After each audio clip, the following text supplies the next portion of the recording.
pleasant good morning, everyone. Good morning, everybody.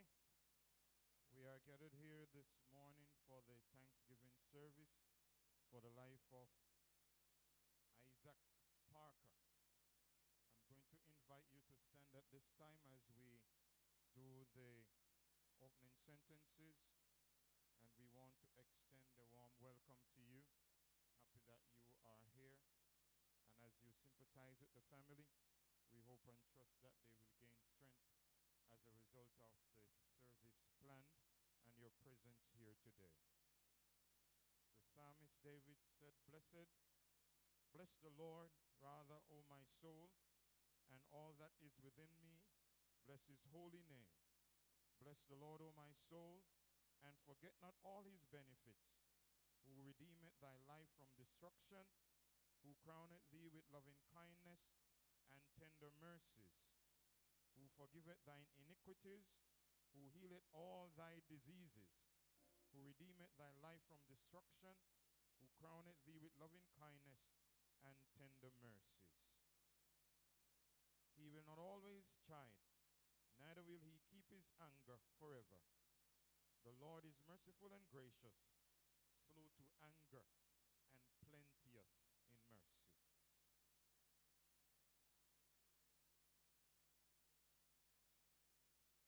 According to your program, there is a musical prelude.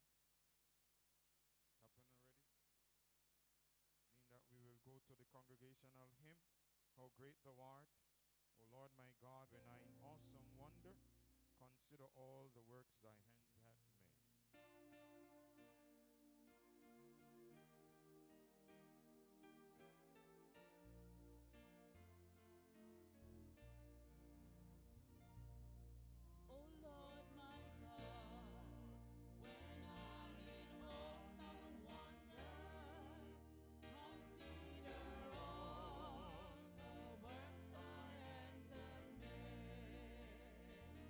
I see the stars.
Let's pray.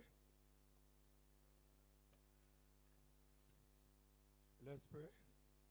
Lord, we thank you. We bless you. We give you thanks, oh God, for this morning. Lord, as we gather for this Thanksgiving service of our dear fallen brother, Isaac Parker, we put him into his name.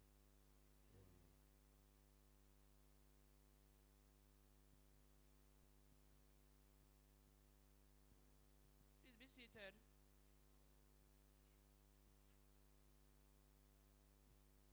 On behalf of our pastor, Pastor Everett Rowe, who did the opening sentences, he will be leaving for another funeral at 11. And the board of elders and the members of the St. John Seventh-day Adventist Church, we welcome you. For those of us who are not familiar with the building, the bathrooms are to my left, your right. And I ask that we put our phones on silent or vibrate. I assume most of us have a program, and there are only minor changes. So we'll get going. The first scripture reading and reflection, Ecclesiastes 3, 1-9. This will be done by Christiana Samuels, Ayana McFarlane, and Nadjaja McFarlane. And we ask that you use that podium there.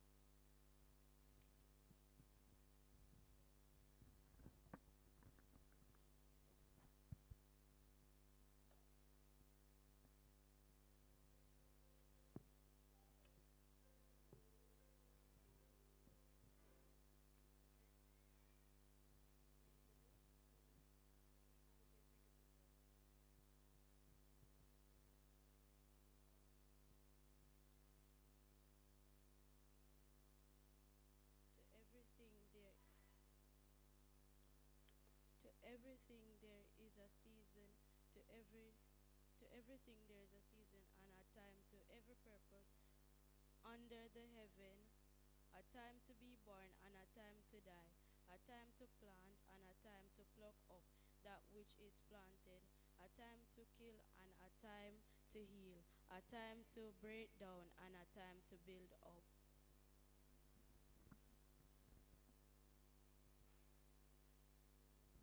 A time to weep and a time to laugh, a time to mourn and a time to dance, a time to cast away stones and a time to gather stones together, a time to embrace and a time to refrain from embracing, a time to get and a time to lose, a time to keep and a time to cast away.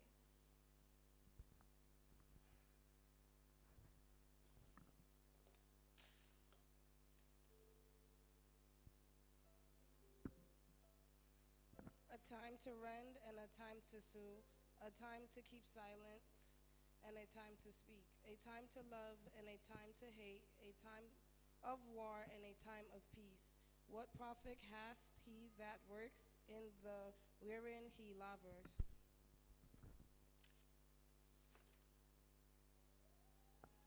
Great-granddad lived through many seasons in his life, seasons of joy and sorrow, of beginnings and endings, of holding on, letting go. Through it all, he showed strength, kindness, and love that touched every one of us.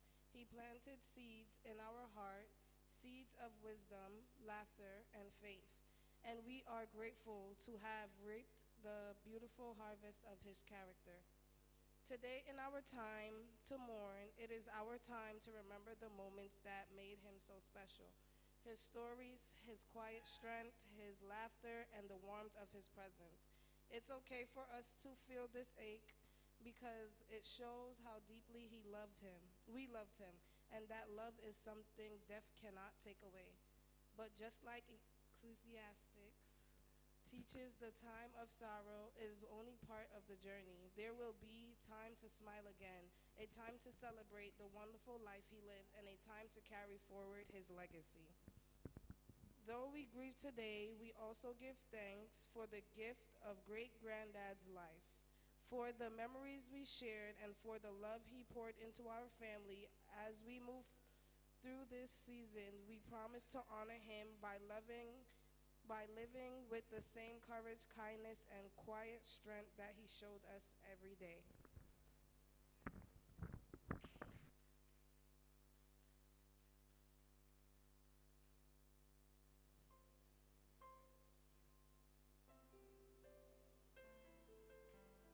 We'll now have an item by a soloist, W. Love, instead of the name you see there. And after that item, we'll have tributes by Erica Parker and William Smart after the soloist. W. Love.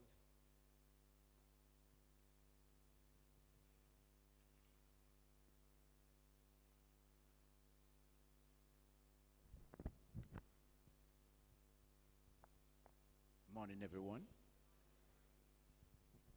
To the bereaved family, it's W. Low, not love.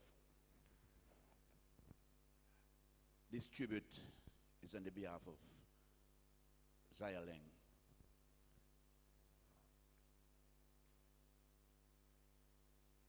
Many times in my childhood, I traveled so far. By night falls, oh weary I grow. Father's arms would swept around me and gently he'd say, my child, I am going home.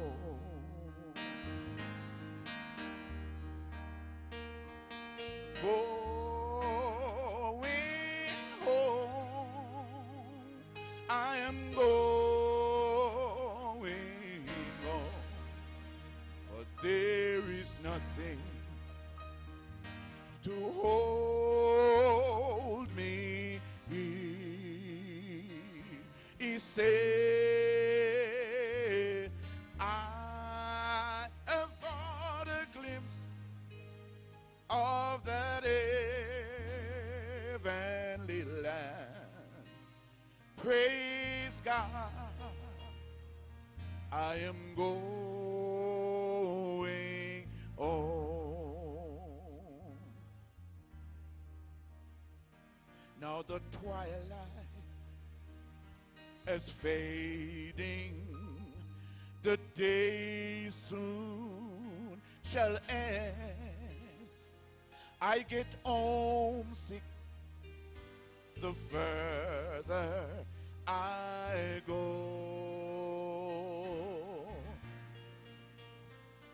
but the Father has led me each step of the way, and now I am going home. He said, I am going home. I am going home. For there is nothing to hold me here. He said, I have got a glimpse of that heavenly land. Praise God, I am going home.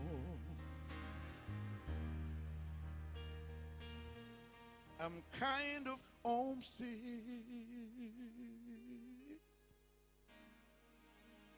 for a country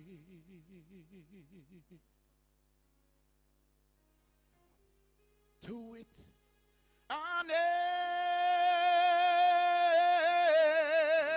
never been before.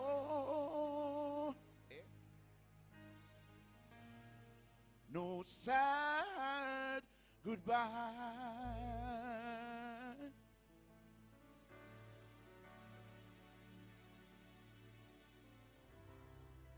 I'm kind of homesick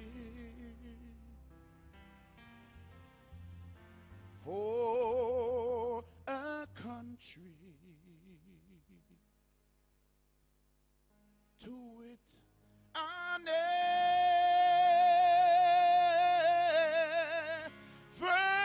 been before.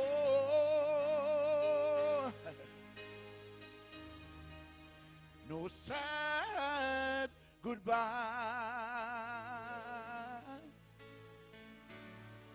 will there be spoken, for time don't matter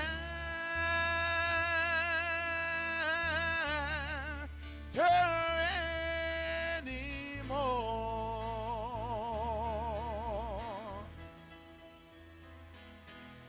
Beulah land, I'm longing for you. Oh yeah. And someday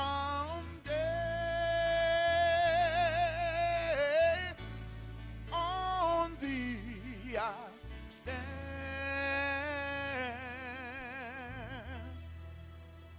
where my home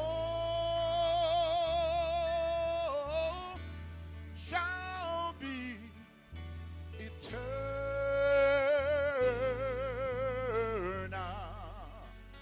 Beulah,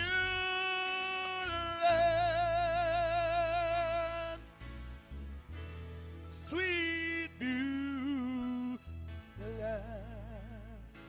And you know what? And now is looking, oh yes, is looking across that old river,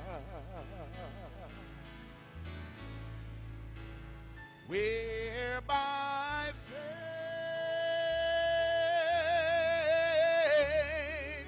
the end in sight. And guess what? And just a few more, oh yes, just a few more days to labor, and then he'll take his heavenly flight. Beulah land,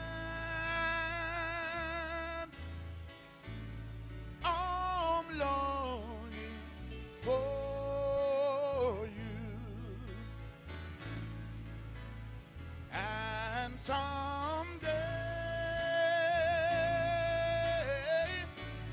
on thee I'll stand, say, where my home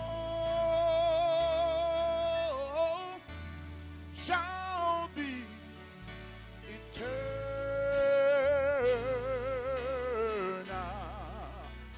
Beulah land,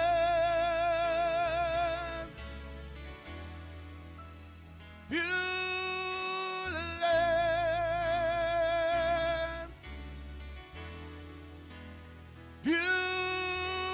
land, sweet Beulah land. You got to move. You got to move. You got to move. You got to move. Stand up. When God gets ready, you got to move. Hey, you got to move. You got to move. You got to move. You got. Hey, when God gets ready, you got to move. You may be rich. You may be poor. You may be high, you may be low. When God gets ready, one more time, you got to move. You got to move. You got to move. You got. When God gets ready, you got to move.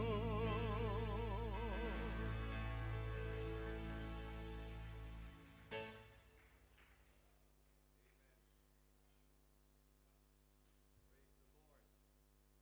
When God gets ready, you have to move. What do you say? Are you hearing me?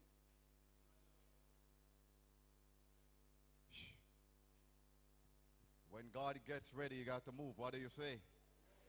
We serve a powerful God. What do you say? All right, as we advance in the program, I just want you to be conscious of something because I want time to preach the word. Sebastian, when I ask those who are participating, I know you can assist us by sticking to what you have to do within the time because we have a long program and we want everyone to share as we show our last respect for Blood Stomach. I beg your pardon, Brother Parker, Isaac Parker. Of course, I know him as Blood Stomach. So I want you to help me here this morning to just take 2 or 3 minutes to do your part that we can complete the program. Thank you so much for cooperating. Indeed, God is with us, and he has pledged never to leave us nor forsake us. God is able. Blessings. I'm going to ask Sister Erica. Where's Erica? All right, Erica is coming. All right, so Erica is the next person to share our tribute. Then we have William Smart, cousin. Thank you for cooperating. All right, praise the Lord.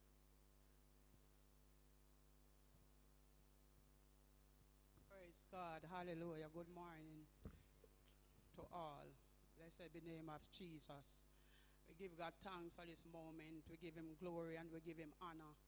He is everything to us this morning, and we give him thanks for our uncle, that we have spent our life with him, and I have so much memory, but time would not allow me to say everything. But Uncle Shine is 100% father, 100% uncle.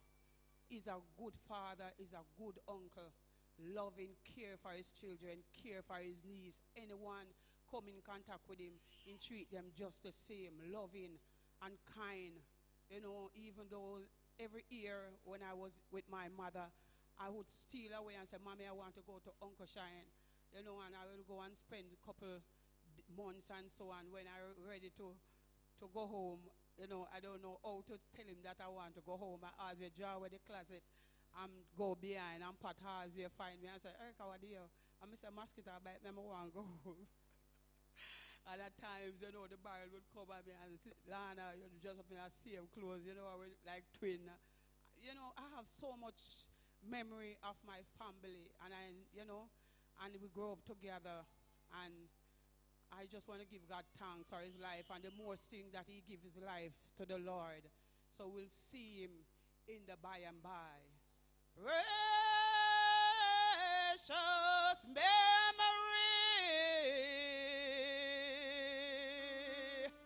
My Lord, how they linger, and all the heaven floods my soul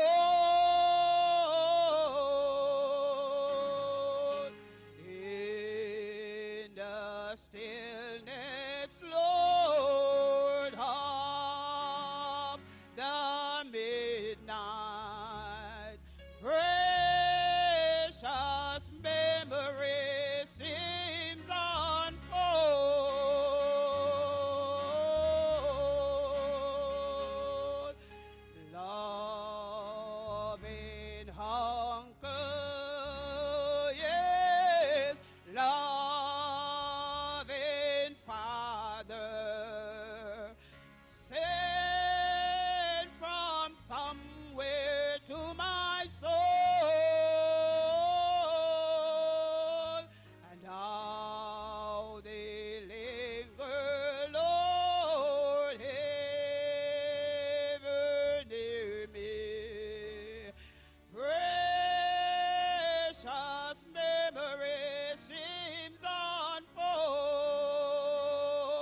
Good day, everyone. Here is my 2 cents about Uncle Shine. Man, me know for over 50 years. Yeah, me know. Uncle Shine was a hard-working man. I was surprised when he tell me I'm right from John's Road to Harborview. I do road work. He said, Jackama mash me up. Because enough Jackama work can do. And, you know, when him there at King Street, he tell me, I have to dodge them boy. He carry my money to his wife, which is my aunt. Come and say, boy, enough extortion is down there now. So the first thing, hard-working, loyal, and loving to him family. The next thing, emboss him. Enough time, me and him go funeral, you know. And him just in a 3-piece suit, while me just ordinary. Miss Uncle Shine, how you so well dressed? You know, see the hat? It's a dark, you know, have some role. But the most important thing with Uncle Shine, you know, him full of lyrics, and full of joke. So when men meet a bar, enough things to chat, but you can't talk in a church. But, let's share with you one of them. You out to a bar, Uncle Shine, sit down, you know. Say, Darkin, you're not a white man. He said, bartender, give me 2 white men, then I give him 1. Because back in the days, you're young, but smoke. Look for me. Say, Darkin, me hurt me, you know. So I say, you're a doctor? He said, Darkin, yes. The doctor said, me have arthritis. So, we did that all I met, you know. You Uncle Shine to me now. Darkin. The doctor rang, you know. So what you mean? I mean, knee hurt me, you know. I can't rest now. I knee arthritis. You all I will have. So Uncle Shine, you ever come with some lyrics, you know. You Uncle Shine to me now. See them boys that ride bicycle, them boys that don't know for bad bicycle, you know. So you know Darkin. For my bicycle, it's no gear. 21-inch pocket, you know. Or whatever, and racing wheels. So Darkin. When I left John's Road, I go above, you know. Them boys that couldn't see me, you know, and I fixed wheel. So Uncle Shine said, them boy a joker, man. So I saw man in roll, you know. Uncle Shine, I'm the man go for all 2 times for 1 day, you know. Good man, full of lyrics, and so forth. But in gone, but in memories live on. So we just share it, and God bless him, rest him soul. Amen.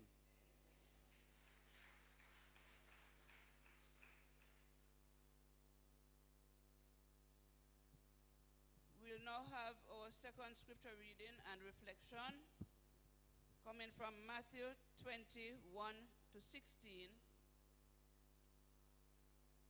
And this will be done by Donovan Parker, David McFarlane, Tico Miller, Terence Miller, and Kyle Rose Green.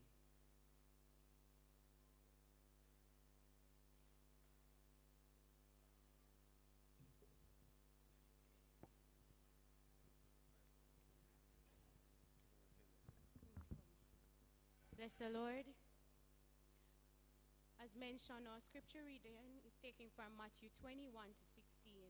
I'll be standing for Kyle Rose Green, and it readeth, For the kingdom of heaven is like unto a man that is an householder, which went out early in the morning to hire laborers into his vineyard.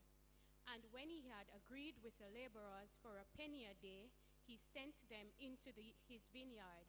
And he went out about the 3rd hour and saw others standing idling in the marketplace, and said unto them, Go ye also into the vineyard, and whatsoever is right I will give you. And they went their way.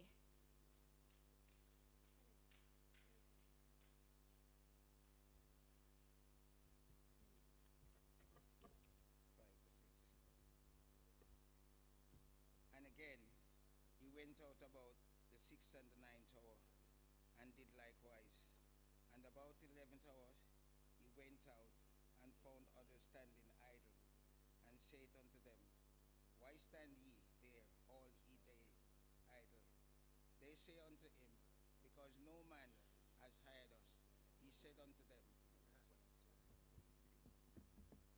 Sorry about that. He said unto them, Go ye also into the vineyard, and whatsoever is right, that shall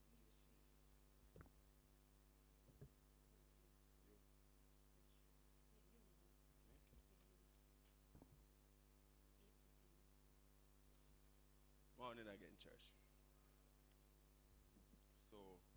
So when even was come, the Lord of the vineyard said unto his steward, call the laborers and give them their hire, beginning from the last unto the first. And when they came that were hired about the 11th hour, they received every man a penny.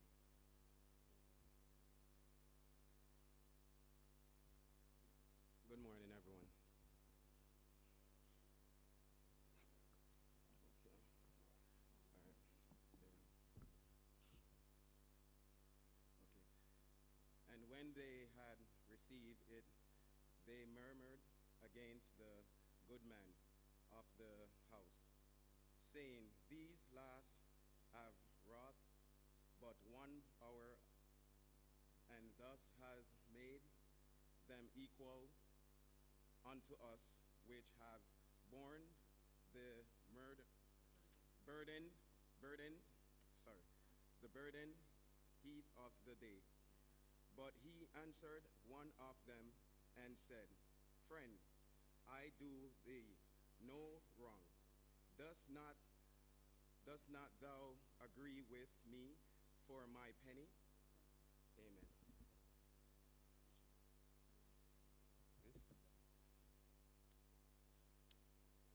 Take that thine is, and go thy way. I will give unto this last, even as unto thee. Is it not lawful for me to do what I will with mine own? Is thine high evil because of am good? So the last shall be the first, and the first the last. For many be called, but few are chosen. Thank you.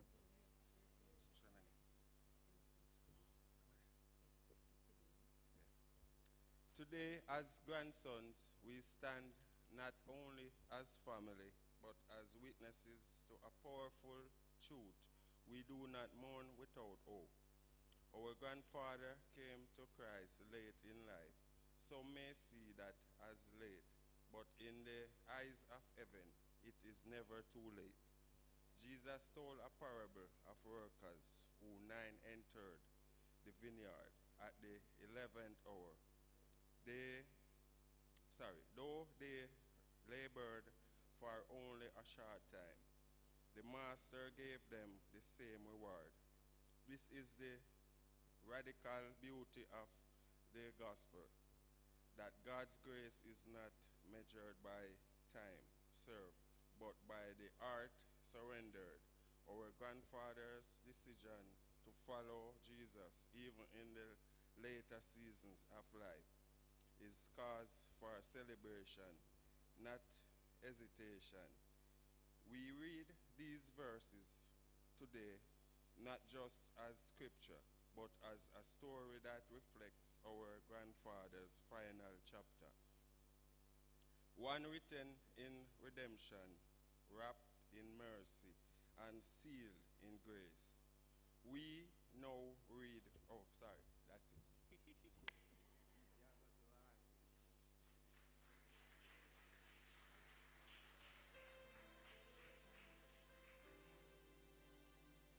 An item that was scheduled earlier by the soloist, we will now take that item and then we will move to the third scripture reading and reflections, which will come from John 14, 1-4 and be done by Kenisha Parker, Daniela Parker, and Montana Rose Green.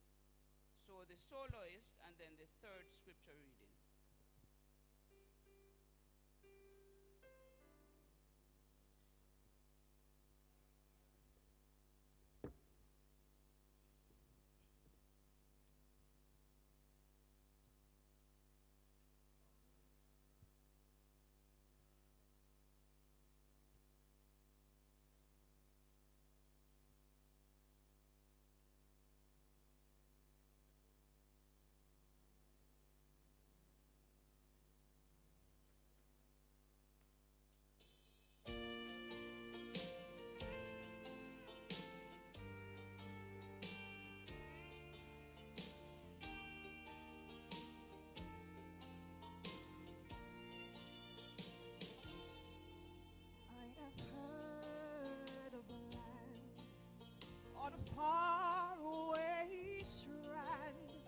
It's a beautiful home of the soul, built by Jesus on high, where we never shall die. It's a land where we'll never grow old, never grow old, never grow old, in a land where we'll never grow old, never grow old, never grow old, in a land where we'll never grow old. In that beautiful home where we never more roam, we shall meet in that sweet by and by. Happy praise to the King through eternity sing. This a land where we never shall die, never grow old, never grow old, in a land where we'll never grow old, never grow old, never grow old, in a land where we'll never grow old. When our work here is done and our life crown is won, and our troubles and trials are o'er, and our sorrows will end, and our voices will blend with the loved ones who've gone on before. Never grow old, never grow old, in a land where we never grow old, never grow old, never grow old, in a land where we never grow old, never grow old, never grow old, in a land where we'll never grow old, never grow old, never grow old, in a land where we'll never grow old.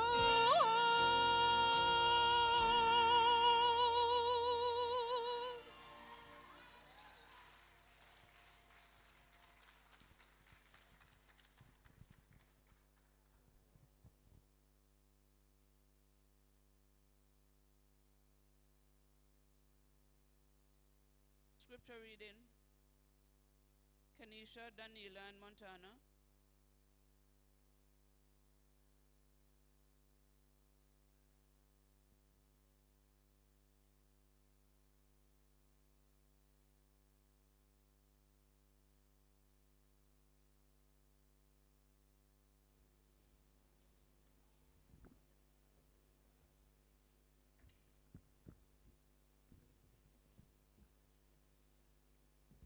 Morning.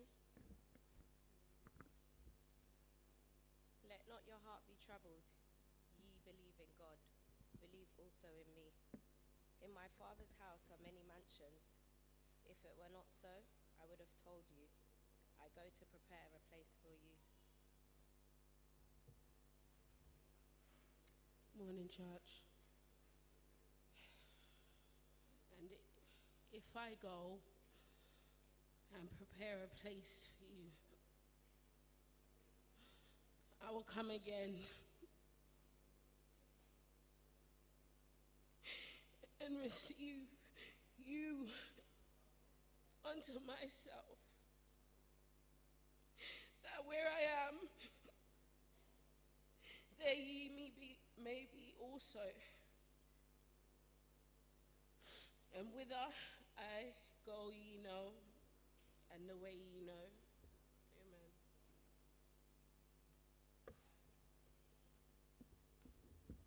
Good evening, church. These verses remind us of the beautiful simplicity of salvation. It's not about having a perfect life or how long someone has walked the path of faith. It's about the heart, a sincere moment of trust, a belief that Jesus is Lord and calling on his name. That's exactly what you, Granddad, did. Maybe it was later in life, and maybe you didn't have time to show that faith in every way you might have wished, but God's word is clear. Everyone who calls on the name of the Lord will be saved. Everyone. That includes those who have walked with God their whole lives, and it includes those who find him in their final days. What matters most is that you believed, and the belief, that moment of faith, means you are now safe and secure in the arms of our Savior. Even as we grieve, we take comfort in this truth. Your soul is secure, not because of what you did, but because of what Jesus did and because you believed. May this bring us peace today, Granddad. The same God who welcomed you home is the God who walks with us through our sorrows and promises never to let us go. Amen.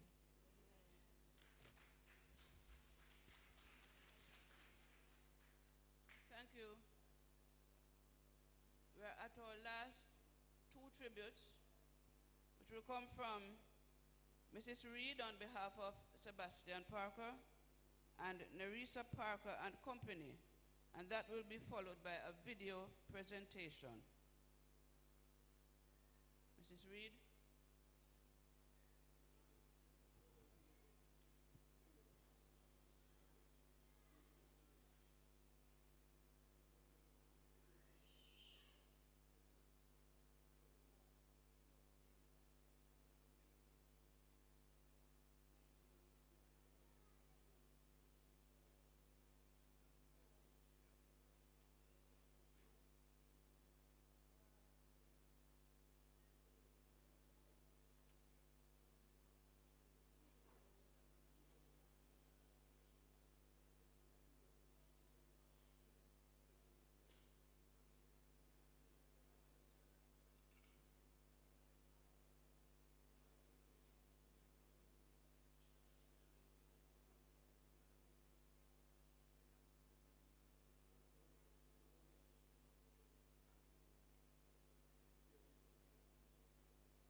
Good morning, everyone.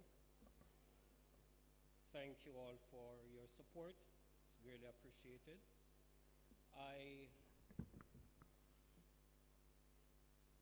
As you would have noticed, the program's been going back and forth. Persons have not been able to do their part, and at this time, rather than doing what I would have wanted or planned to do, I will allow, on the behalf of one of my nephew, that's Richard Bolden, I will allow his wish to be fulfilled within this time frame.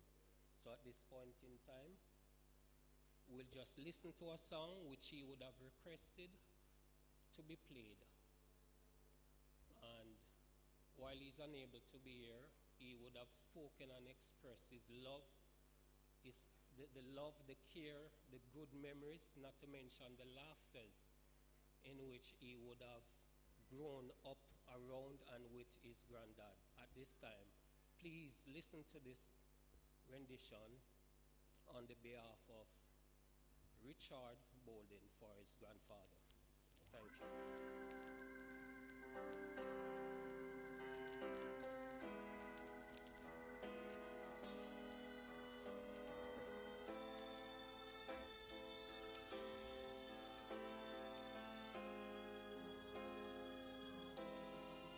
wish you were still. No more pain and no more sorrow. This don't feel real. Wish it was more time I could borrow, so you tears roll down when I think of your face. Oh, they never said it would be easy, but I can't stop crying.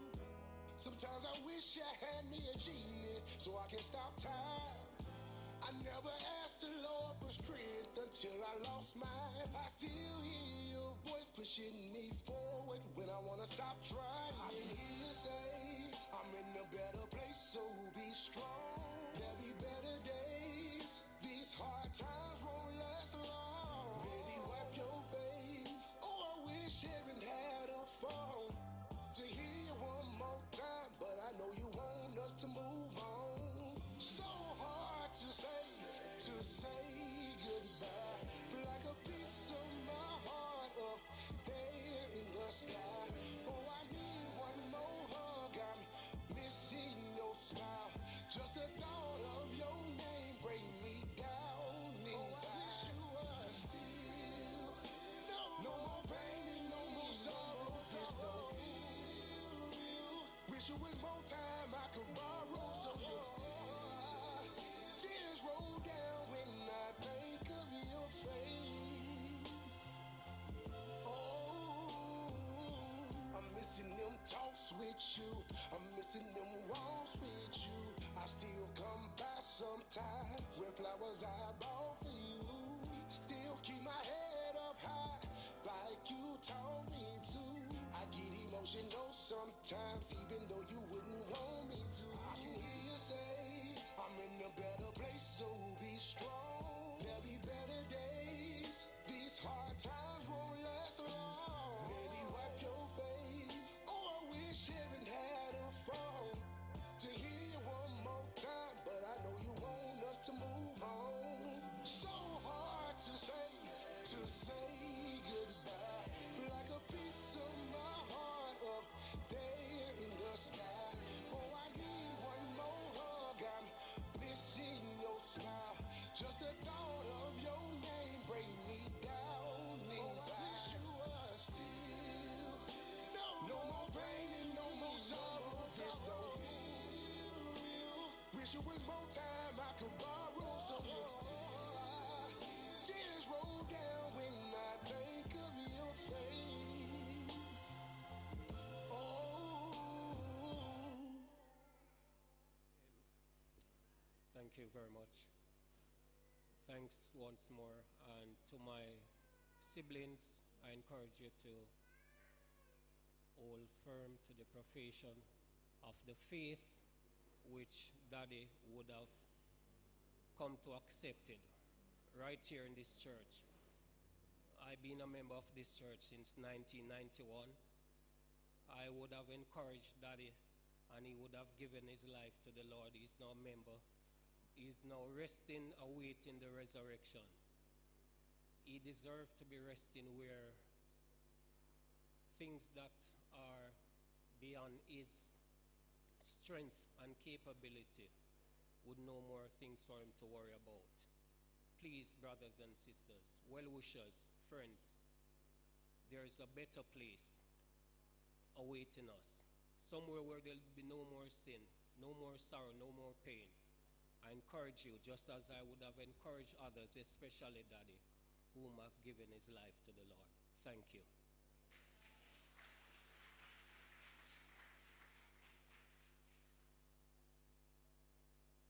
Nerissa?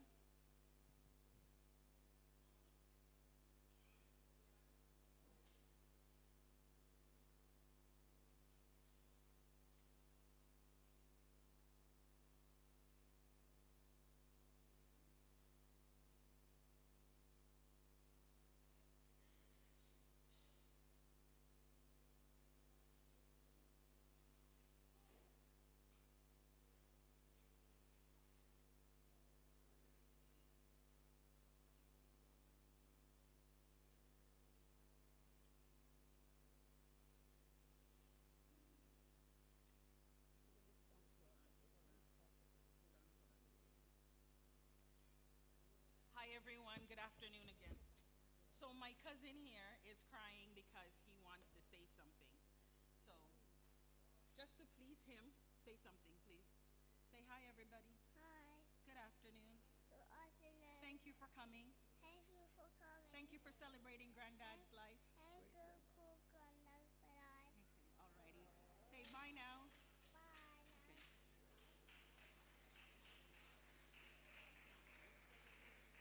Hi, good afternoon, each and everyone. At this moment, I'm doing this, and I'm doing this for my daddy, our legend father, blood stomach, Isaac Parker, Shine, everything, so much. But I'm not even going to be here to talk too long because I don't have the strength, the energy, not even the guts. But I love you, Daddy. I will always love you. You are my inspiration. That you know everything. They might think you're gone, but you're not gone. You're right here. But anyway, every time I came to Jamaica, I always take my father with me until the very day I'm leaving to go back to the United States.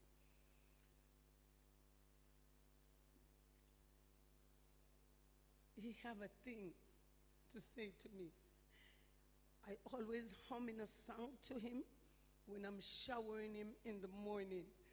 I keep humming the song, and he said to me, "Well, you not stop humming song and sing it." I said, "Daddy, I don't know the song, but I'll try."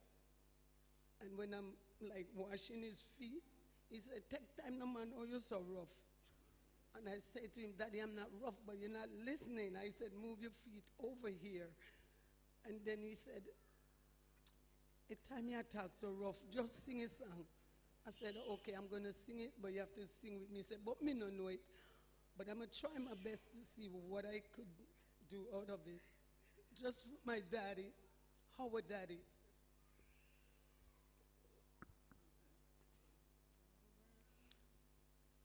When the world look upon me as I travel along, they say I have nothing, but they are so wrong.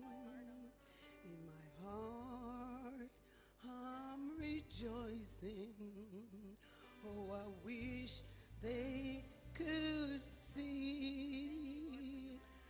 Thank you, Lord, for your blessings on me. Well, hold on. 1 second. Can I have my sisters and my brothers right here for me, for Daddy?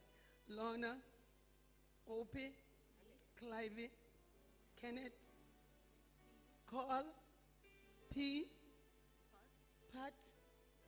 All right, I know you're not going to get up, sis, because you're not feeling well. But please, can my sisters and brothers join me? Because I'm very hoarse. I didn't plan for this, but I want to do this for Daddy.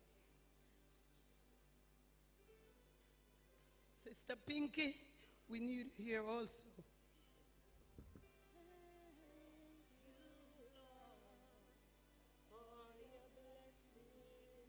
On me. And not but least, my only uncle that left, which is my father brother, only two of them from the mother.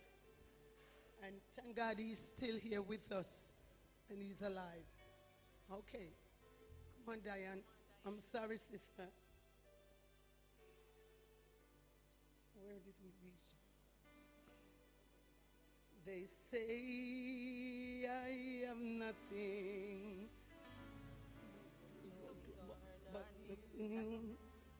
I don't have much money, but Lord, I've got you in my heart. I'm rejoicing. Oh, I wish they could see.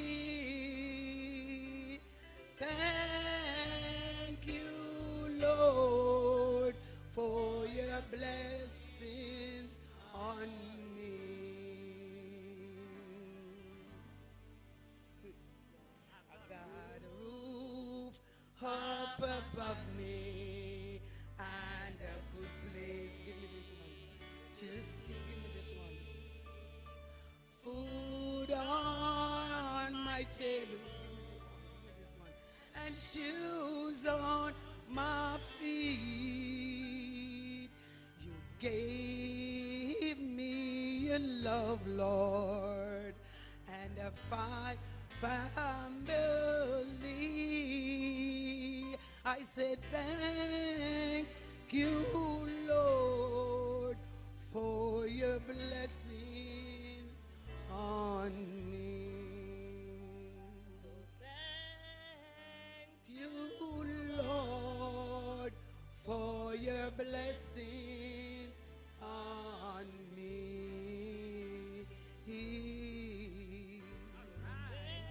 So thank you, Lord, for your blessings on me.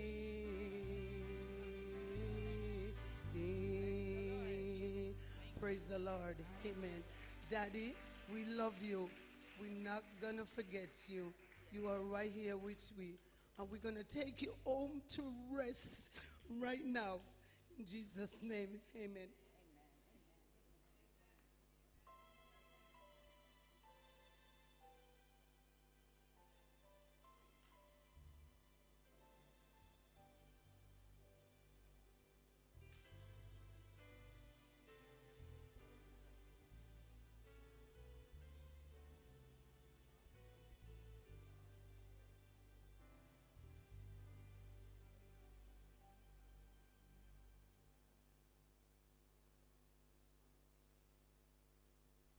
Instead of the video presentation, there will be a song.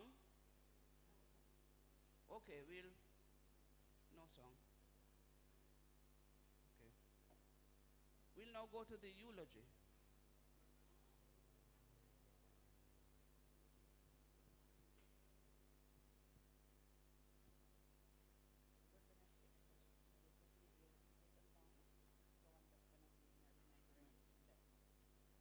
Okay, we are going to be doing the remembrance now by Natalie McFarlane, who is granddaughter. Good afternoon, everyone. So I was, while preparing for the funeral and making the preparations, it got overwhelming. And the scripture that came to mind, or the words from a scripture that came to mind is, "To whom much is given, much is required." And I say that with that topic, I use that as my topic for my remembrance speech because I'm Isaac's first granddaughter. And being his first granddaughter, I think I got what his children didn't get from him. I was the first trophy. To me, hey, to each their own, but I speak for me. Auntie Opie, my turn. Thank you. Anyways, don't listen to them, listen to me. However, my granddad, on his lush limousine, you guys would call it a bicycle, but while my parents migrated overseas, and I was privileged to be being the oldest granddaughter. I was also at that time one of the only grandchildren here in Jamaica, while the other children had migrated and have their children in England. So on a Monday morning, I look forward to riding with my granddad as he takes me to school, and that's where we would share some good conversation, you know. And I really look forward to that. Fast forwarding, you know, becoming an adult and taking up the banner of being a part of his care. And Cousin Dawkins gave my joke away, man. So I remember he was complaining about his knee, and I said, Granddad, when you go to the doctor and check out this knee that you're always complaining about. So I called back now to ask of him, how was the appointment? What was the outcome? What did the doctor, you know, what would the doctor say?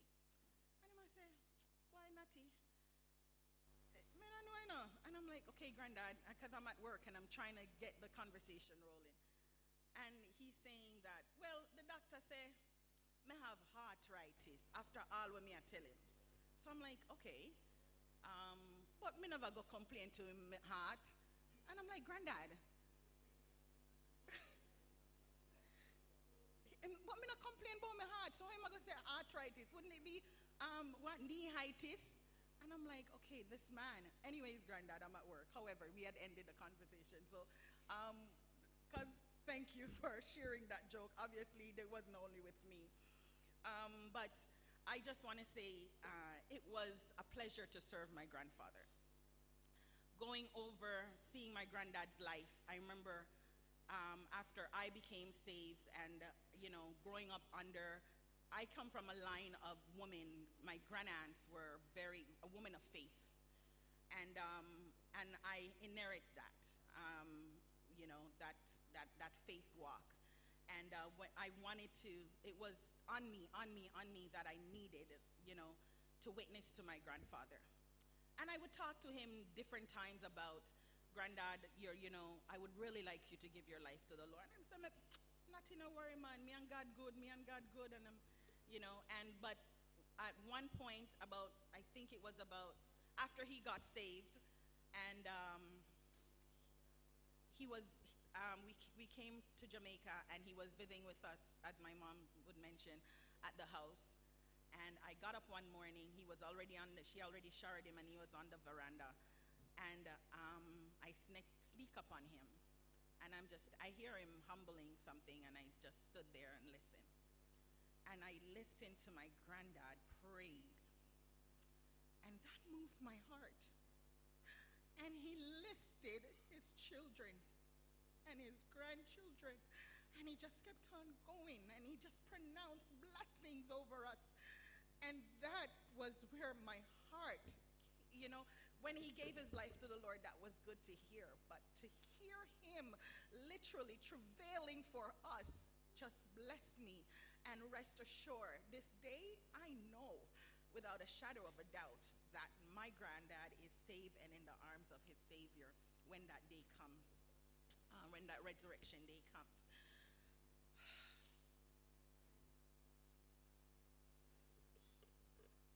My brother Bruce, I'm going to cut mine short. My brother Bruce sent a letter.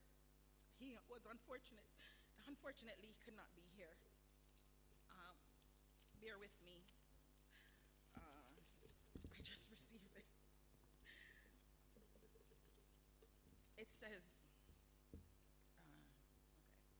enough respect to my grandfather, Isaac Parker, aka Bloodstomach, Sadi, and Shine. You own these three names, laugh out loud, ha ha ha ha ha. He's quite hilarious. You live a blessed and wonderful life in this life on earth. Now it's on to the next one in the spirit form with the Most High God, Jesus Christ. I wish I was there to see you in face to face in person. My spirit and love is with you right now, as my big sister Natalie, hello, is reading this note. I have a picture of you, me, Natalie, and Duke, where I was when we were kids. I am in the middle, with your hand on my head, holding a spliff, oh Lord, a cigarette. I have such great and wonderful memories of you that I am laughing and crying at this time, at the same time writing this little note. You have a lot of beautiful and blessed daughters, sons, and grandchildren that will guarantee your spirit lives through us. Continue. Okay. I will never forget the good times we had and the jokes you used to tell me as a young youth. Love you till eternity, grandfather.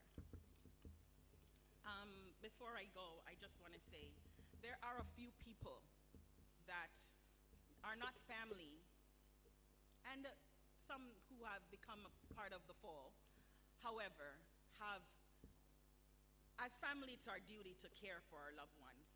But when you get persons in the community around you that choose to give aid or, give their time and attention to the sick, to the elderly, and as I am speaking right now for my grandfather, I just want to say thank you from the bottom of my heart for what you have done, how you have given of yourself, and I am truly grateful. My family is grateful for the local church, for the community in which he lives. Growing up here on St. John's Road, I walk the streets back and forth because I'm comfortable. I am home. And I would hear blood stomach, pee, jai, pot, lana, like they would just call me a name. And I answer because what? I would even get from my cousins, the smarts. I would get, people think that I look like Auntie Charmaine, and they would say, Charmaine? And I'm like, no, but I'm her cousin, thank you. So it makes me feel at home when I come and get that. So thank you so much, St. John's Road, this community in which we live, and we are happy to come back to and to share of you. Thank you so much for all that you have done for my grandfather and my family, and God bless you all richly. That's all I have to say.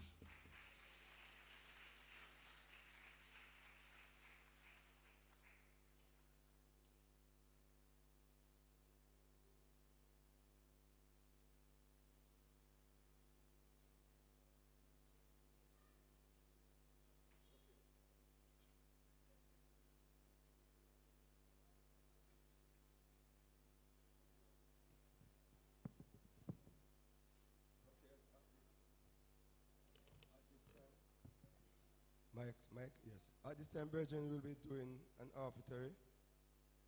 It will be enough the community service, and we will do the offering in aid of our church community service. We will use this song, "The Lord is My Shepherd," and it will not be the Happy Wanderer. It will be like the church hymnal song, right? The Lord's my shepherd. The Lord's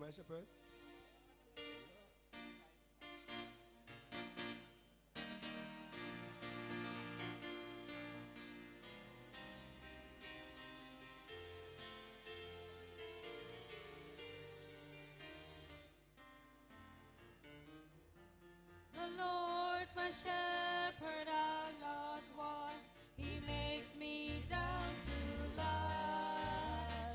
In pastures green, He leadeth me. From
For thou art with the amber rod, and staff me comfort still. He lives, oh yes he lives, oh yes he lives, he lives. I know that my Redeemer, he lives within my heart. My table thou hast furnished them in presence of my foes. My head thou dost with gold anoint, and my cup overflows. He lives, oh yes he lives, he lives. I know that my Redeemer, yes he lives, he lives within my heart. Goodness and mercy all my life shall surely follow me, and in God's house forevermore my dwelling place shall be.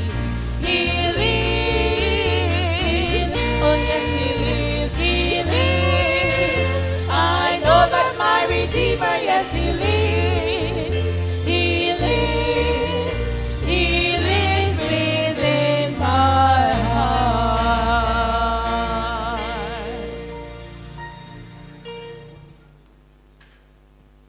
Let us stand as we pray. Let us stand. Father, we thank you. We bless you, God. We thank you for the offering. Lord, we pray that it will go to the furtherance of your work. Bless the offering, I pray, in Jesus' name. Amen. You may be seated. At this time, we take the eulogy by Hope Parker. Hope Parker, are you there?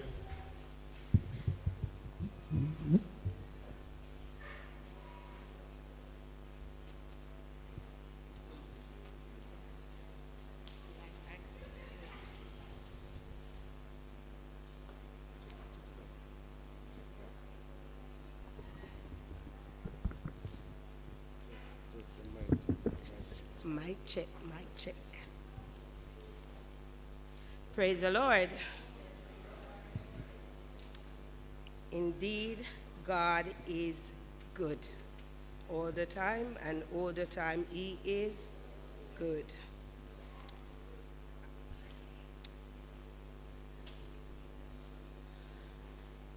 This is the part, a crucial part, which always required into a funeral, the eulogy. This is a eulogy for the late Isaac Emmanuel Parker, otherwise known as Shine Sardid Chinop, Mr. Parker Akired, also known as the great legend Bloodstomach. Bloodstomach was born on April 15. I'm good, daughter, I'm strong, by God's grace. Hallelujah, thanks. He was born on April 15, 1936, in Molly's Hill Hospital, where born to the parents of Mary Williams and Uriah Parker. Bloodstomach is a firstborn of two bouncing baby boy, which he had his sibling. As you see, Uncle, could you stand, let the congregation see you? That's his sibling, Uriah George Parker.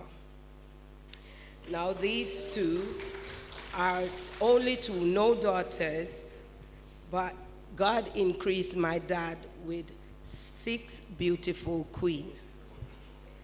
Oh, bless the Lord. So these two grow up like a twin.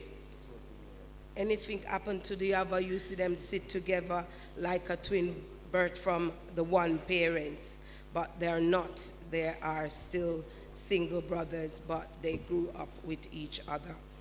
My dad went to Friendship Primary School, and he grew up as a gracious young man who worked very hard, as we heard it early on in most of what was said about him. He worked in Inzud Estate for many years.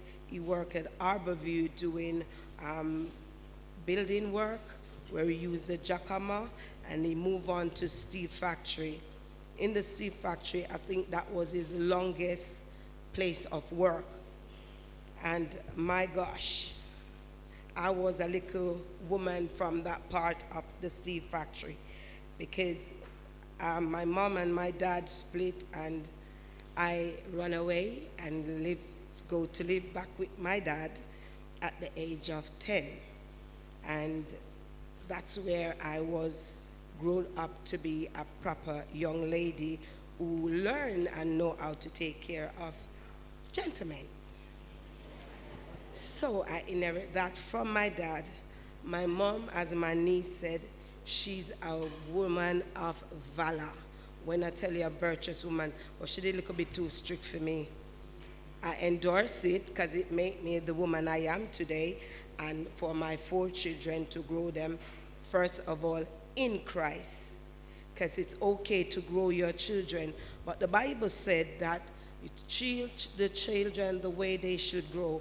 When they grow old, no care what, they have to remember and come back to the house of the Lord. So I inherit that from my mother. I was very spoiled by my dad, as I was the only one living with him then. I can remember I said, Daddy, because with my mom it's just some talk thing and, school, book, the church, school, the book, Bible. And then when I run away and I live with my dad, I remember my sister here, P, stand up please, came from the UK, and I said to her, sister, can you cream my hair for me? And she said, me not do it unless you ask Daddy. So I said, Daddy, can I get my hair cream? He said, if you are black cool, go and go do it. And I quick, and I met my sister do it. I said, Daddy, can I bore my hairs? He said, if you are cow, because a cow bore up, go and go do it. And I said, sister, and she pierced my hair.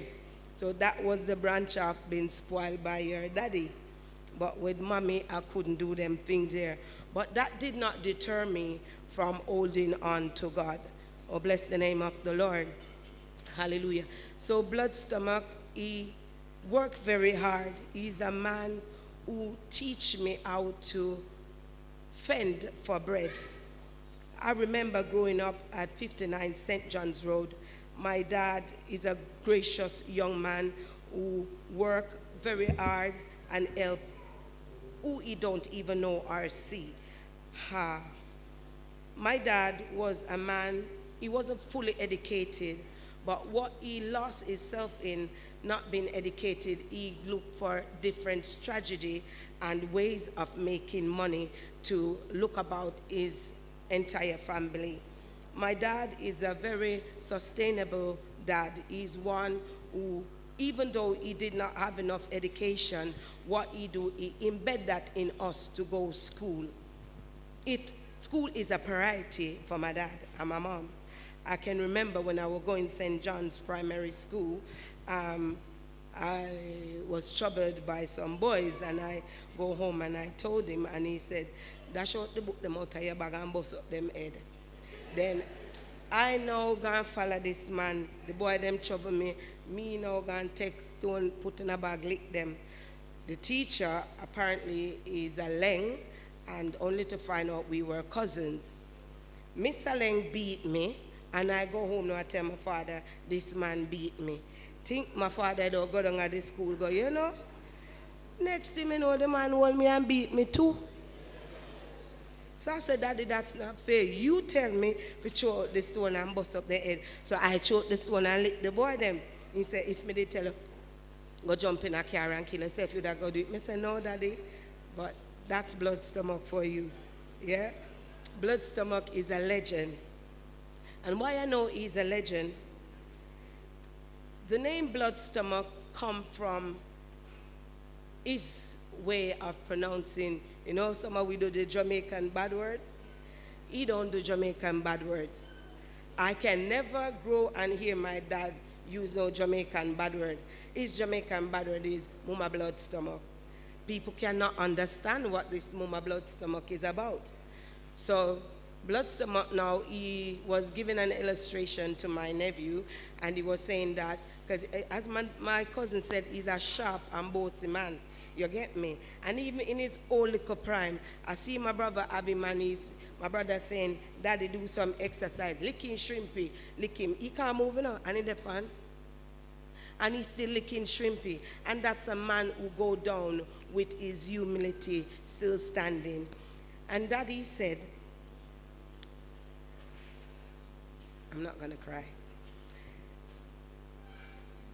He's a man with humility, a man of strength.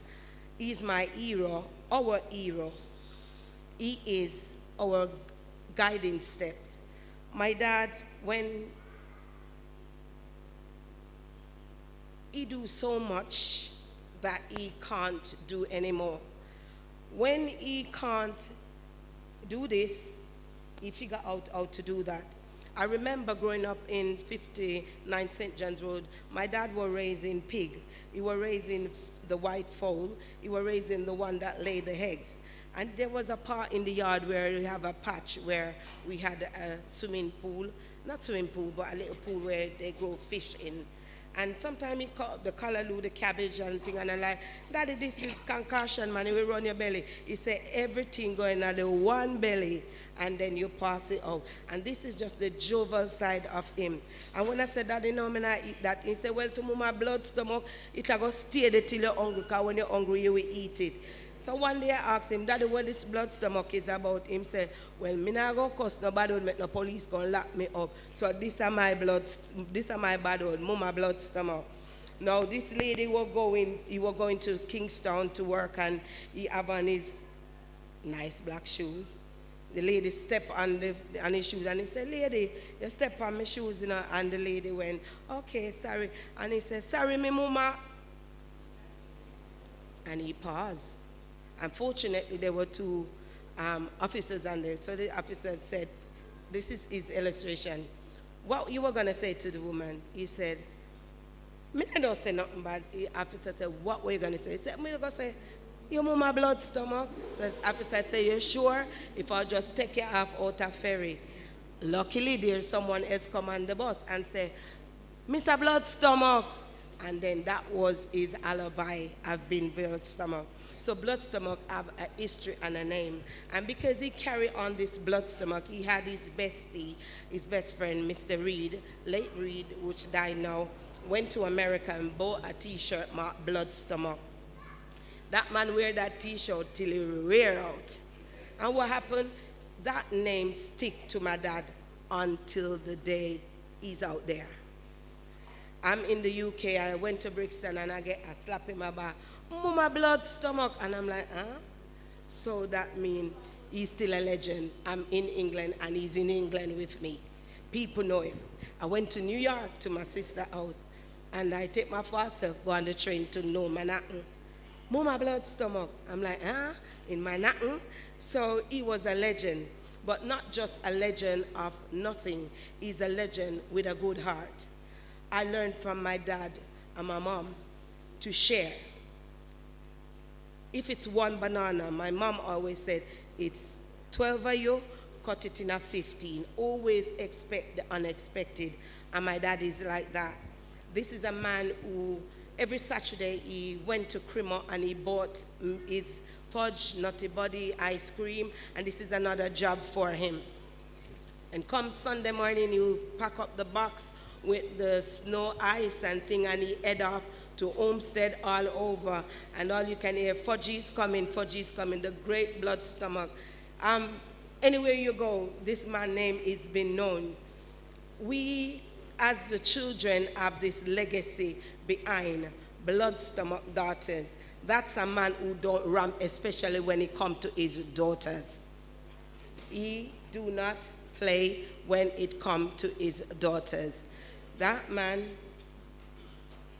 I'm doing the eulogy, that man grew us to be women with respect, women of valor. His boys are king. Blood stomach had 10 children, 24 grandchildren, and 34 great-grandchildren. He is a man who lived a little life, and he lived life. I can remember one of the time I take him to the UK, and my dad ended up to a party, and he had women telling him, "Don't go back, I want to marry you. I want to marry you." He said, me no want to marry nobody and stay in the cold country, because sometimes I can't even feel me pencil. And I'm like, but that's the unique side of my dad. And with that, saying all this, he said, me I go back to my sunny country. Me not stay in the cold country. And his heart was on Jamaica, and Carl is last one. And my dad, the greatest impact of my dad is when he gave his life to the Lord. I remember Natalie and myself were talking about it. I had a vision, and I was talking to him. I said, "Dad, it doesn't matter what church you go in, because I'm not a person who follow religion. As long as your soul is right with God, as long as you have an advocate with the Father, as long as you're serving him in spirit and in truth, religion will not take us to heaven. It's the heart, is when we do what the Lord requires of us." And I'm glad to stand here today and say, I'm in the Lord, and my dad is in the Lord, and some of my siblings are in the Lord. But at my end, I would like to challenge anyone in this congregation who has not given your life to the Lord. This is a time, even though it's celebrating his life, you still can say, "Lord, I've healed. I can take it no longer." Not because it's a funeral. He is here. He is here. And I would challenge anyone who don't know about this man, come see and taste the goodness of the Lord. Bless you. Have an awesome day.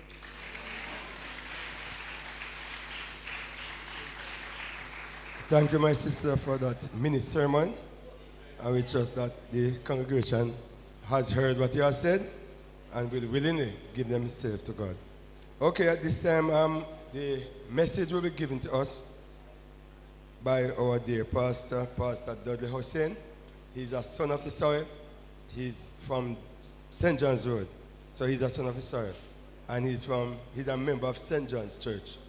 However, he works in Manchester at the Jamaica Union Conference, where he is the Health and Publishing Minister Director. He's also the Prayer and Spirit of Prophecy Coordinator. And he is a man of God. He's a pastor. And when pastor spoke, it's a message from God. So as my sister said, whoever is in the congregation who has not yet given them life to God, then pastor will come and put the icing on the cake. So before he comes, the St. John's choir?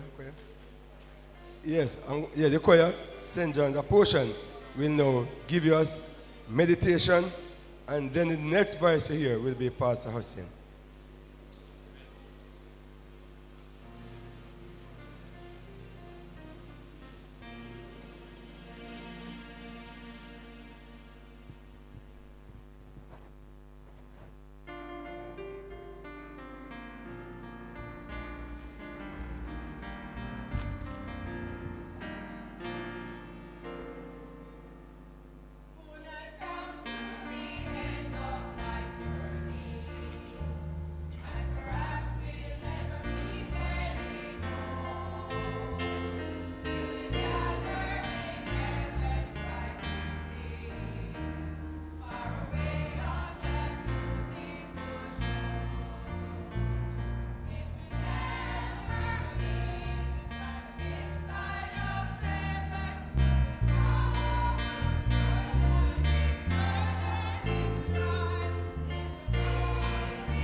Amen.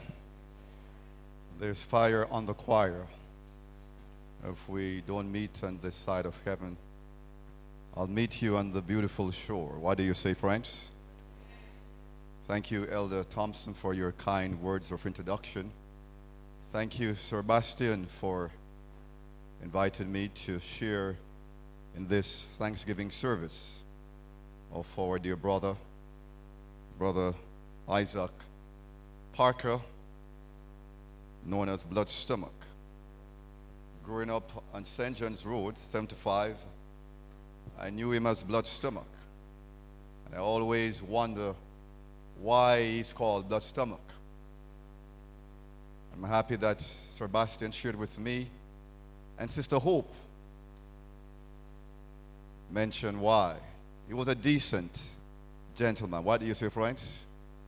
Decent man of humility and sincerity. One that was afraid to curse bad word, and he used that other word instead. Interesting. But I'm very happy to be here, and I was very happy to note that he gave his life to Jesus. What do you say? Remember, we got baptized, myself and Sir Bastian, many years ago. Some folks here were not born. 1991 there at Ebony Vale there, a Big Ten crusade with Evangelist Fitzhenry. Remember, Sir Bastian and I were always praying for our loved ones who were not yet baptized, and Sir Bastian was always praying for his father and his siblings. And I didn't know that Blood Stomach went to the same school I went to, Friendship Primary. That means I went to an old school, but that's all right. That's all right. And I see that he has some things in common with my father. Very productive and prolific. 10 children. Of course, I knew there were many children, and of course, my father had 11. Well, not had, got 11. That's all right. The Bible says your quiver must be filled with children. So we're happy for how he influenced his children. Sir Bastian and I, we have been good friends. I did his wedding, and there's something I admire about him. Man full of manners. Full of manners, and I see where he got that. So this afternoon we don't sorrow as others which have no hope, because we believe that those who serve Jesus, when they die, when Jesus comes the second time, they shall be resurrected to eternal life. What do you say, Paula? Amen. Praise the Lord. So Sister Cynthia, Jennifer, Narissa, Lorna, Diane, Hope, thank you for making the appeal before the time. Thank you, Natalie, for sharing. Clive, Donovan, Carlington, Sir Bastian. We want to let you know, based on what I've heard, if all that I heard is true, Blood Stomach, Brother Isaac, is resting in Jesus, awaiting resurrection morning. So let me get into the word this afternoon. We have to leave here in certain time. What time is it now? All right, we just have 45 minutes to leave, and I was planning to give you a 2-hour sermon, but thank God for time restraint. Amen? All right, so I want you to turn your Bibles with me to the book of 2 Timothy. 2 Timothy chapter 4. Sister Sandra, I see you at the back there, and I know that you used to pray for Blood Stomach, Sister Annette. The Bible says in 2 Timothy 4, 68, the text says, Paul here speaking, for I'm already being poured out as a drink offering, and the time of my departure is at hand. I've fought the good fight. I have finished the race. I have kept the faith. Finally, there is laid up for me the crown of righteousness, which the Lord, the righteous judge, will give to me on that day, and not to me only, but also to all who have loved his appearing. Sister Jean, invite you now to sing with me, Spirit of the living God, fall afresh on me, as we ask the Spirit of the God to touch us today as we listen to a message that will appeal to all of us to make our calling and election sure. On the topic today is a question. Are you ready to die? Spirit of the living God, Brother Road, give us that song. I'm going to ask you to turn to the person next to you and pray for that person, because the person next to you may be the next person that will die. Are you listening to me? Spirit of the living God, fall afresh on me, Sister Miriam. Give us that song as we pray for each other. We want Holy Ghost power to fall afresh upon us this afternoon. We want the Spirit of God to abide with us. Spirit of the living God, fall afresh. Fall afresh on me. Just turn to the person next to you and begin to pray just for 1.5 minutes each. Spirit of the living God, fall afresh on me. Break me, melt me, mold me, fill me,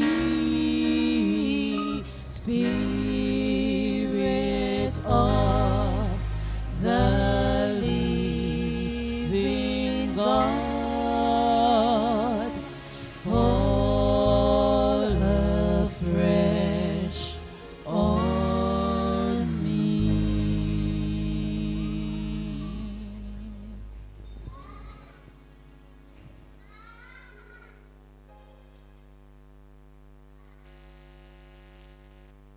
Almighty Heavenly Father, we praise your name and we thank you for this moment that we have in the Word.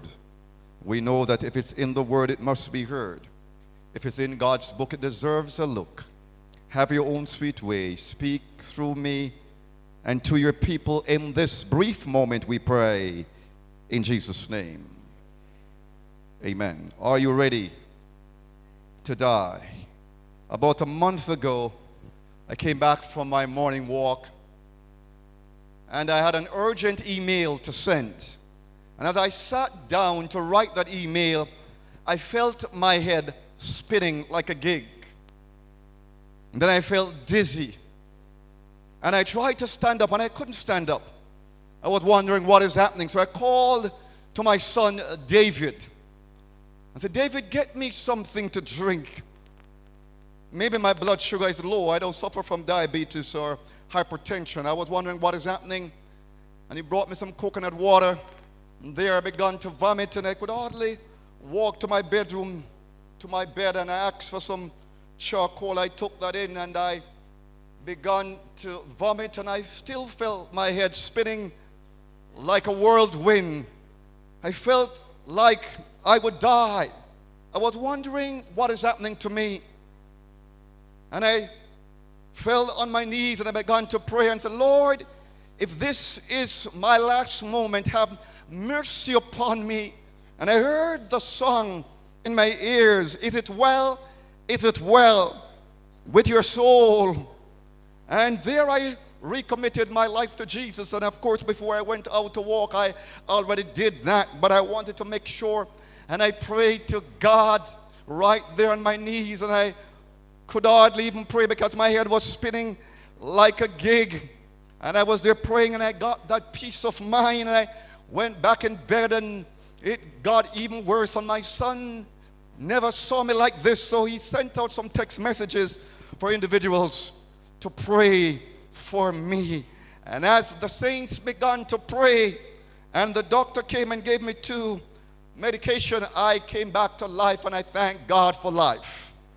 So this afternoon, I praise God that I have life. David says, let everything that has breath praise the Lord. We're here today, and we must give God thanks and praise.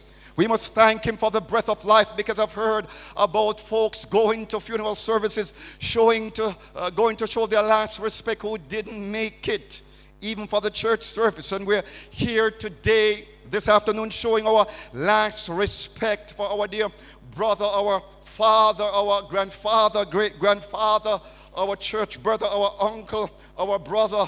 And we have this privilege that we need to pause and give God some praise. Are you listening to me? We need to shout praise the Lord. We need to shout hallelujah and give God thanks for life, because the Bible says it is after the Lord's mercies we are not consumed, because his compassion, they fail not. They're new every morning, even this morning, and great is God's faithfulness. We serve a God who is faithful. Are you listening to me? God is a faithful God, and because God is faithful, we too must be faithful and be grateful, and don't take life for granted, and pause every morning when we get up and shout hallelujah and praise the Lord, because God gives the breath of life and God provides for his people, and we need to be appreciative. Don't be unappreciative. Are you with me? Give God thanks and appreciate him for what he has done for you. Somebody says, if you were to take a sheet of paper, especially those of us in Jamaica, and we were to write what God has done for us, that sheet of paper will not be able to hold the many, many things God has done for us. The songwriter says we need to count our many blessings and name them one by one. Are you listening to me? Name them one by one. You have life and you have health and strength, and you have this privilege to show your last respect to your loved one. You need to give God some praise. Paul was ready to die. Paul was ready to die, the great apostle. So he penned these words. He said, for I'm already being poured out as a drink offering, and the time of my departure is at hand. You know, when you're about to take that flight and you go to the departure section and you know that you have that departure time, Paul was saying that my time to depart from this world, my time to die is at hand. But Paul testifies and he makes reference of why he's ready. He says here, the time of my departure is at hand. And there are three things that Paul mentioned that I will speak about before I take my seat that qualified him to speak with courage and confidence. Paul says, I fought the good fight. I fought the good fight. My brothers, my sisters, are you ready to die? Do you realize and recognize that life is a battle? Life is a struggle. We're in a warfare. Are you all listening to me? The devil is real, and somebody say that the devil is after to kill yours truly. But I know that he can't touch me unless God gives him permission. Are you all listening to me? Because God says, he that touches me touches the apple of his eye. And the devil can't touch God's property unless God gives permission. Are you listening to me? So we need to remember, my brothers, my sisters, that we're in a warfare, we're in a battle, we're in a struggle. And the same Apostle Paul says, we wrestle not against flesh or blood, but against principalities, against powers, against the rulers of the darkness of this world, against spiritual wickedness in high places. Let me tell you the truth, that even while growing up there in St. John's Road, I came aware that there is a devil and that they're evil people. Are you all listening to me? But I've learned when I gave my life to Jesus that the battle is not mine, it's Jesus. I learned from my mother, who's a prayer warrior. She taught me to recite the Psalms. I learned that when you're claiming the promises, the devil can't touch you. I learned Psalm 27 when David said, the Lord is my light and my salvation. Whom shall I fear? The Lord is the strength of my life. Of whom shall I be afraid? When the wicked, even mine enemies and my foes, came upon me to eat up my flesh, they stumbled and fell. Though an host should encamp against me, my heart shall not fear. Though war should arise against me, in this I will be confident. So in life, I don't fight fist to fist. Are you with me?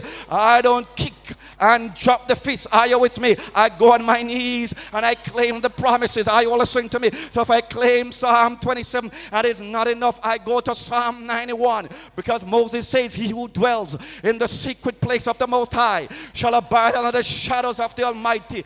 I will say of the Lord is my refuge and my fortress, my God, in him will I trust. Surely he shall deliver thee from the snare of the fowl and from the noisome pestilence. Under his wings shalt thou trust. His truth shall be thy shield and buckler. So I'm saying to you right now, my brothers, my sisters, you need to remember that you're in a warfare, you're in a battle, you're in a struggle. And of course, blood stomach must have known that he came at the 11th hour, but of course we believe in the power of prayer in the word of God. So I'm saying to you, if you're going to have that confidence and courage like Paul, you need to fight the good fight of faith. And praise God, you don't have to fight in your own strength. You can fight in the armor of God. And even though the devil seems to be powerful, God is all powerful. He's greater than the greatest, mightier than the mightiest, better than the best. He's the undisputed, undefeated heavyweight champion of love. So you need to learn to fight on your knees, claim the promises. So we're saying to you today, if you have not started, come to Jesus and surrender all to him. Respond to the appeal that was given by Sister Hope Parker. So Paul says, I fought the good fight.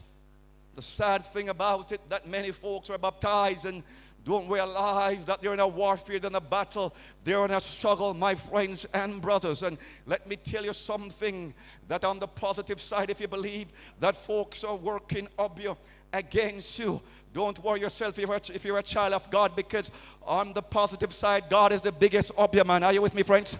I'm not saying that he's an obia man, don't get me wrong. I'm saying that God is greater than any and every obia man. Are you with me? He will empower you. He will strengthen you. He will fight for you. And you shall hold your peace, because the battle is not yours but God. So Paul says, look man, I've fought the good fight. Paul was shipwrecked. He was stoned. He was beaten up. But Paul was of good courage. But many folks were baptized in the church. They get discouraged very easily. Are you with me? They're thin-skinned. But I'm saying to you, you need to be rough and tough through the power of Jesus. Don't back down from challenges, because the hotter the battle, the sweeter the victory. You need to trust God like Brother Parker and serve him. So understand, Paul was ready to die, and no doubt blood stomach was ready to die, almost 90 years, my brothers, my sisters. And understand that we were alive, we can die anytime. I almost died, the doctor said, because of what came on me, vertigo, ear infection. I could have died. He said, God saved my life. So I no longer, if I used to take life for granted, but of course I was not doing that. I no longer, I am happy for life, and once I have life, I will do things to the best of my ability. As the wise man says, whatever your hands find to do, do it with thy might, because there is no work in the grave. So Paul says, I fought the good fight. I finished the race. Friends, this was not literally true for Paul in the sense that his life was ended, for his martyrdom had not yet occurred, but it was true in the sense that he had finished the course of his ministry. Paul completed the task that God gave him to do, so he was ready to die. Paul faced obstacles, hardship, problems, persecutions, criticism, and crisis.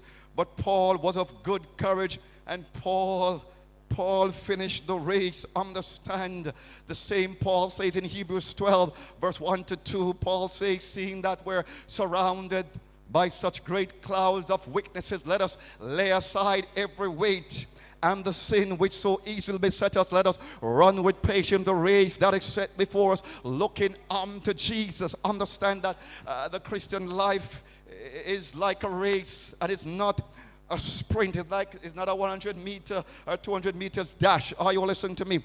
It is a marathon. It is a marathon. And praise God, myself and Sir Bastian, we're still in that batch. He's my batchmate in the class of 1991 there at Ebony Vale, and blood stomach, I don't remember, but I remember Sebastian told me that he got baptized some few years ago, and there are others who need to come in and begin the race.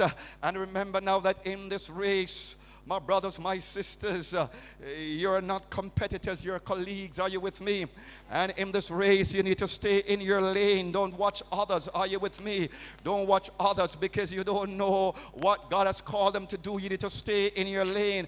And remember now that you're looking unto Jesus. Of course, there's a finish line, but you need to look unto Jesus. He's the author and the finisher of your faith. And what he has started, he will bring to completion. I remember when I got baptized, some people gave me 2 weeks and said, Dudley, you'll not make it because you're a bad boy. My mother used to pray for me those days. I used to jump the fence to go to party back then, a long time ago, in the late 80s and 90s. As a youngster there, we used to sing that song, Too Much Fat, Never Kill a Man Yet, Age Kill Man, Pressure Kill Man. But the young people don't know these old-time songs. Are you with me, friends? My mother prayed for me. Are you all listening to me? Folks say I will not complete it, and I didn't realize that God had a plan for my life. I gave my life to Jesus, and I said, come what may, I'm going to make it by God's grace. When I read the Bible in Philippians 1 verse 6, the Bible says, being confident of this very thing, that he who has begun a good work in you will carry it on to completion. So I'm saying to you today, as I make the appeal, you need to come to Jesus,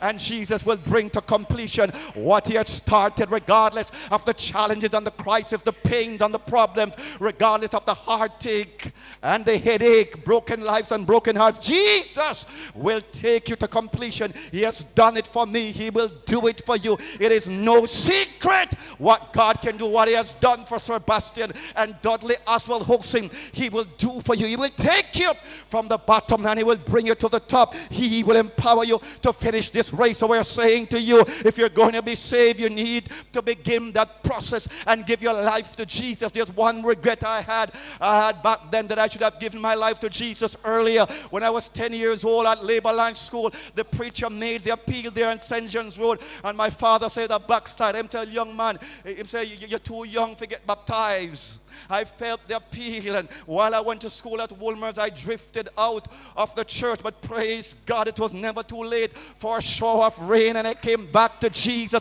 And let me tell you something, a life with Jesus, even though I have problems and pains and challenges, the life with Jesus is the better life. It is a sweet life. Are you with me? You will have joy. Some people believe that they will get joy when they go to the dance hall, but come to the church hall. Are you with me? Understand, my brothers, my sisters, David says, oh, taste and see that the Lord is good. Blessed is the man who trusts in him. I thank God that I serve Jesus. I thank God that I don't serve a dead God like the Rastafarian Selassie is dead. I don't serve a dead God like Buddha, like those folks there who serve Buddha. Are you with me? Or the Chinese God Confucius. I serve a risen Savior. The songwriter says, I serve a risen Savior. He's in the world today. I know that he's living, whatever men may say. I see his hand of mercy. I hear his voice of cheer. And just the time I need him, he's always near. Jesus is near today to bring comfort and cheer. Those of you who are grieving, Parker family, run to Jesus. The songwriter said, what a friend we have in Jesus. All our sins and our griefs to bear. What a privilege it is to carry everything to God in prayer. Oh, what peace we often forfeit. Oh, what needless pain we bear. All because we do not carry everything to God in prayer. So the life with Jesus is the better life. Thank God for Jesus. He has been good to me, good to most, if not all of us, but God wants you to give your life to him. So Paul says, look, man, I have finished the race. I heard about a race in 1952 in Vancouver. The champion was leading, and he felt very comfortable in winning the race, and his contender was right next to him, and he made the fatal mistake of looking back, looking behind. And in that split second when he looked behind, the contender went ahead of him, and he lost the race. Friends, today we want you to look to Jesus. Don't look behind. Don't look at some church members. Of course, the church has many hypocrites. Are you with me, friends? But understand, the church of God is the gate of heaven. Are you with me?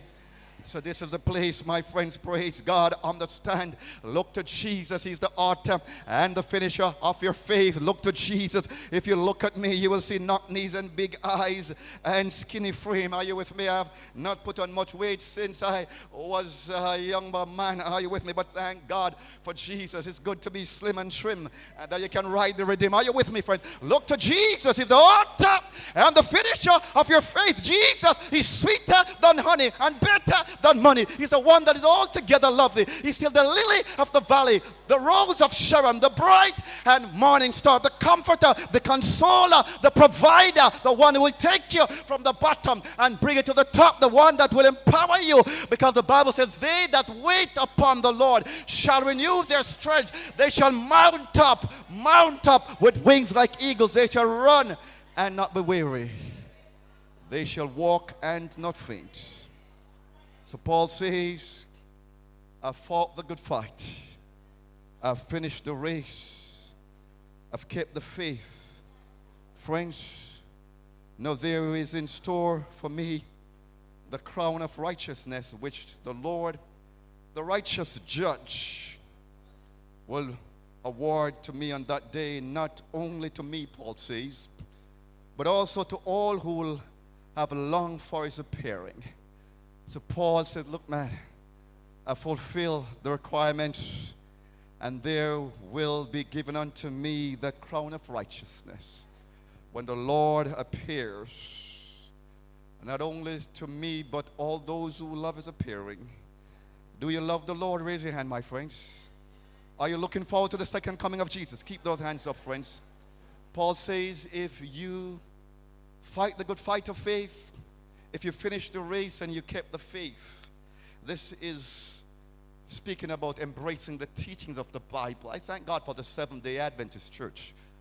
Came in, I've learned a whole lot, praise God, about life and health and family life. This is a great movement of destiny. The Bible is filled with a lot of stuff that the church embraces. The church embraces the entire Bible. I thank God.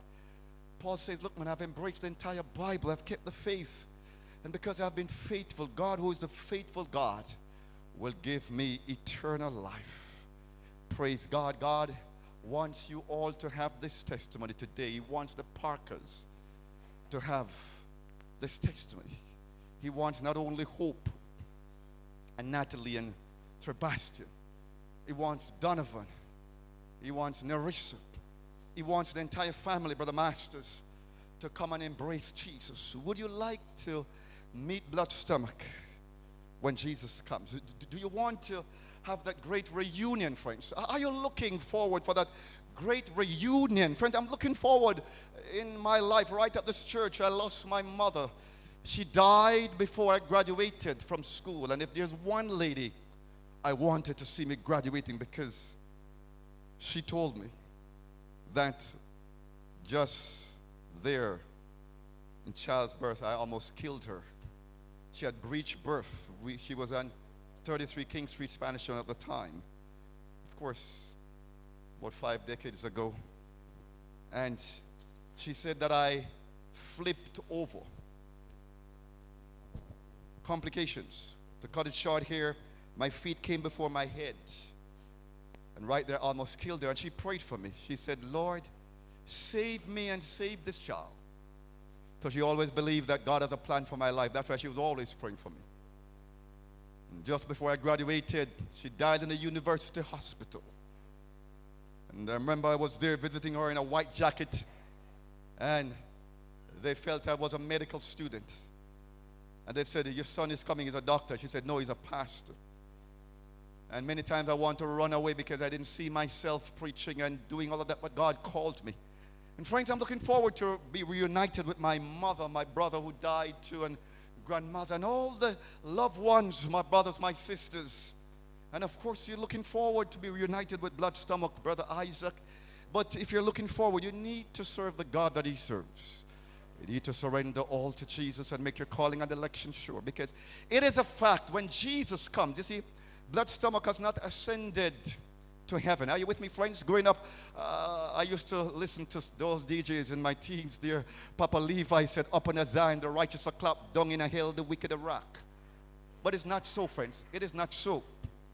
When somebody dies, they're in the grave awaiting resurrection morning. So blood stomach is in the casket, awaiting resurrection morning. And friends, understand, we'll bury him at meadow rest. We will say ashes to ashes, dust to dust. But if all was well, when Jesus comes the second time, he will be resurrected. For the Bible said the Lord himself will descend from heaven with a shout, with the voice of the archangel, with the sound of the trumpet of God. And the dead in Christ will rise first. The mossy old grave where the pilgrims sleep shall be open as wide as before. And the millions that sleep in the mighty deep shall live on this earth once more. When Jesus comes all across Jamaica, many graves will pop up like popcorn, brup, brup, all over. Dovecote, Meadow Rest, Spanish Town Cemetery, Maypen Cemetery. Friends, if you're going to make it when Jesus comes, you need to surrender all to Jesus. So let me make the appeal right now, and I want you to sing that song, All to Jesus, I Surrender. And I'm calling the 10 children here. I want to pray for the 10 children of blood stomach. Sir B, come with me right here.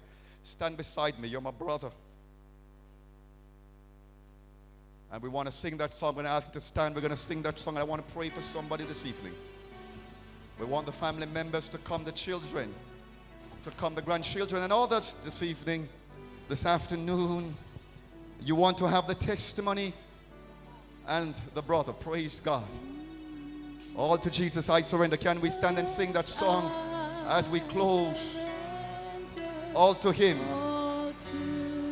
We are praying today for those who are not yet surrendered to Jesus. You want to serve the God that blood stomach served. We're going to invite you to come right now as we're about to pray.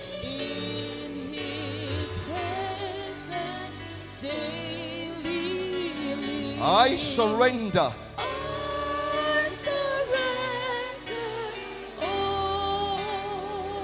We're closing right now. And we are praying. Big brother, I want to pray for you. Big sister, I want to pray for you. Good friend, I want to pray for you today. If you want to be saved like Brother Isaac Parker, I want you to come and make your calling and election sure. All to Jesus, I surrender. All to Jesus. All to Jesus. God bless you, my sister. God bless you. God bless you. Humbly at his feet I bow. Worldly pleasures all forsaken. Save me, Jesus. Save me now. I surrender all. I surrender all to thee, my blessed Savior. I surrender all. All right, friends, we're about to pray right now. We have to close right now. Bow your heads with me. Close your eyes. If you can't come, you want Jesus to be with you. You want to surrender your life to him. Just raise your hand right there, wherever you are. All right, I see some hands going up right now. Let us pray. Father God, we praise your name and we thank you again for the life of Brother Isaac Parker, blood stomach, our brother, our friend. Thank you for his 10 children, 24 grandchildren, and 34 great-grandchildren. Thank you, Father, for his legacy and his love. And we're happy that the family members have responded to the appeal. We just pray that all of them will live for Jesus and serve Jesus before it's too late, before death. The songwriter says, before you die, seek the Lord. So we just pray, mighty God, that you will lead them, my God, to thee. Lead them to that place of rest in Jesus.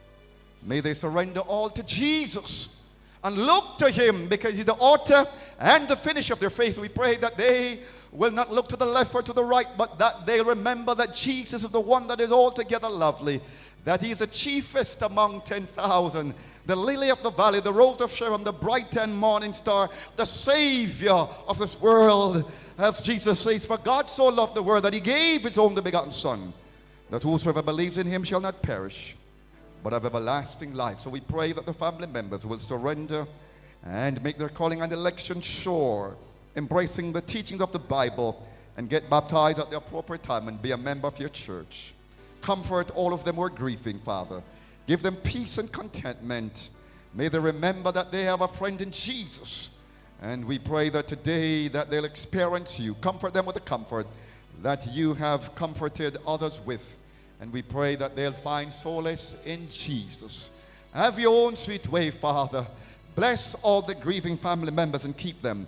Let your face shine upon them and be gracious unto them. Lift your countenance upon them and give them peace. And not only them, but all of us who are here supporting them, mighty God. And we pray that those who have not yet surrendered to you will do so before it's too late. We ask these mercies in Jesus' precious name. Let everybody say amen. Praise the Lord, Virgin. Let us all stand as we come to the end of the service. We ask that the pallbearers, will you get yourself ready now? And funeral attendants, could you prepare for the preparation that will go to the cemetery? Pallbearers, go down to the, get yourself ready. At the singing of the greatest of faithfulness, the first stanza, the platform party will lead out, and then the immediate family member will follow. Yes, go ahead, sir, as greater of faithfulness. Could you remain where you are? Could you remain where you are, please? Just remain where you are until the platform party depart. Just remain where you are, Virgin. Go ahead.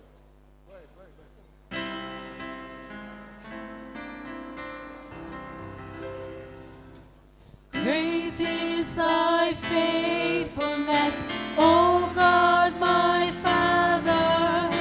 There is no shadow of turning with thee. Thou changest not, thy compassions they fail not. As thou hast been, thou forever wilt be. Great is thy faithfulness, great is thy faithfulness. Morning by morning, new mercies I see. All I have needed, thy hands have provided.